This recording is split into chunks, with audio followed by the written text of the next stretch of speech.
नमस्कार, स्वागत है समुद्र नगरी में और बात करते हैं सीफरर्स के इनकम के बारे में। देखो, ज़्यादातर लोग चर्चे में रहते हैं कि मर्चेंट नेवी मतलब पैसा छापने वाला। क्या ये सच बात है? वैसे सुना तो सही आपने, पैसे तो छापते हैं, लेकिन क्या सब लोग पैसे अर्न उतना ही करते हैं? जी नहीं, बिल्कुल नहीं। सारी रैंक एक जैसे नहीं होती हैं, सबको सैलरी सेम नहीं है, सारी कंपनियां सेम सैलरी नहीं देती हैं, सारे टाइप के शिप्स की सेम सैलरी नहीं होती। बहुत सारी चीज़ें मैटर करती हैं यहाँ पर शिप में। लेकिन एज अ सिविलियन या आम आदमी क्या सुनता है कि मर्चेंट नेवी में जो भी लोग हैं उन बहुत ही ज़्यादा पैसा कमाते हैं। जी हाँ, सुना तो आपने सही है, कमाते हैं, लेकिन सभी लोग की सैलरी उतनी नहीं होती है। छोटी कंपनियां में इतनी सैलरी नहीं होती हैं, जो आईटीएफ के रेगुलेशंस में अंडर में नहीं आती है, वहाँ पर सैलरी कम होती है। जो लोकल नेशनल जिस पे फ्लैग या एक नेशनल रूल जहाँ पे अप्लाई हो रहा है, उनमें सैलरियाँ बहुत ही कम हो जाती हैं। तो ज़रूरी नहीं मर्चेंट नेवी में सारे लोग सेम जैसे अर्निंग करते हों। किसी किसी कैप्टन को आप देखेंगे तो मंथली 3 लाख 4 लाख रुपये सैलरी होती है, और वहीं पर एक दूसरे साइड कैप्टन्स को देखेंगे तो मंथली 10 लाख होती है। तो इतना ज़्यादा डिफ़र हो जाता है। ये क्यों डिफ़र होता है?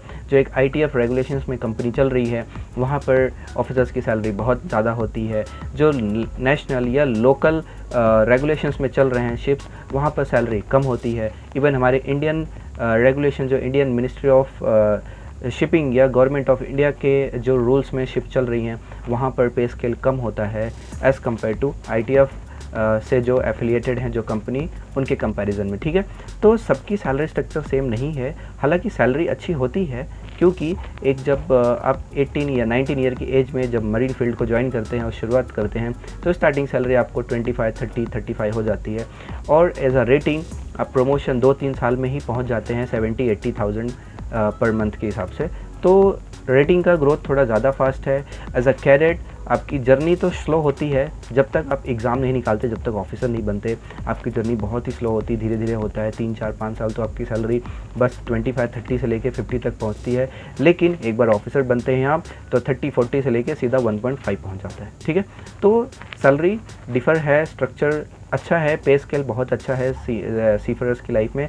बट वहीं पर आप देखेंगे इतनी हाई सैलरी होने का ये भी रीज़न है कि दुनिया से दूर, सोशल लाइफ से दूर, अपनी घर परिवार से दूर और अपने चाहने वालों से दूर इतने दिन तक रहते हैं। सोशल मीडिया पे ज़्यादा एक्टिव नहीं रह पाते, क्योंकि इंटरनेट बहुत ही लिमिटेड होता है हमारे लिए। ठीक है, तो ये सारा चीज़ें भी देखिए आप।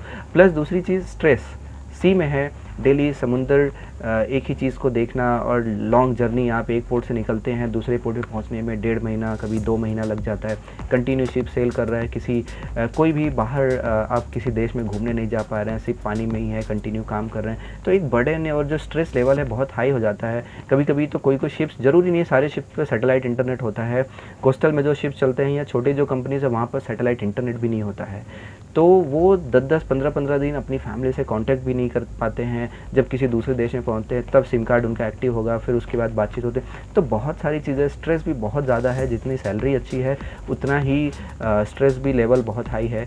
तो आई होप सो क्लियर हो गया होगा कि मर्चेंट नेवी में सिर्फ सैलरी आप देख के आप एंटर नहीं कर सकते हैं, इसके अलावा जो इसका दूसरा पार्ट है वो भी ज़रूर देख के एंटर कीजिएगा। ठीक है, नमस्कार, मिलते हैं अगले वीडियो में।